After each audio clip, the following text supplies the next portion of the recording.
Here's how you build and fit a stud wall.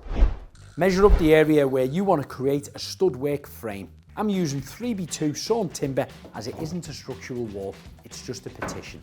Cut these down to size. I'm using a chop saw. It makes it quick and easy and you get a nice square cut on each edge of the timber. Start by making a square or a rectangular area on the floor.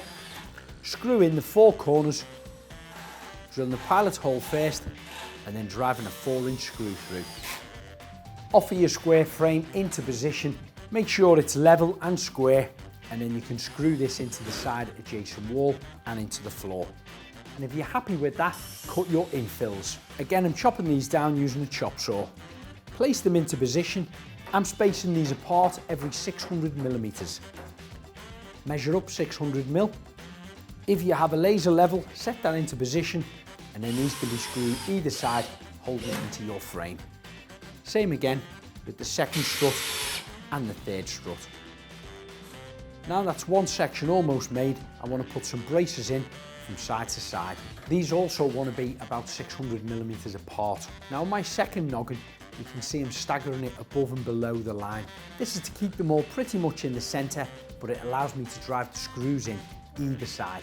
Staggering the joints, this now has tightened the frame up and made it nice and rigid and strong.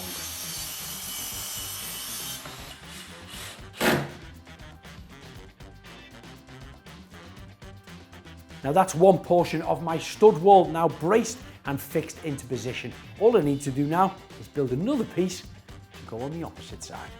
Now I'll build a second frame with the same method. Offer this up into position, screw it into the side wall, the floor and the ceiling, and then into the existing stud we've just made.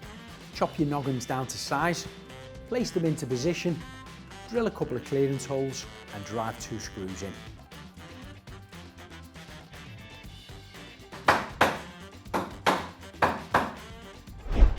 So that's how quick and easy you can build a good solid stud partition wall like that. And all you need to do is cover it. You can cover it with plasterboard, hardy board, concrete boards if you were going to tile it, or even an OSB board like we have here in the office. But I think the ultimate thing to cover it with is an acoustic panel wall board for walls and floors.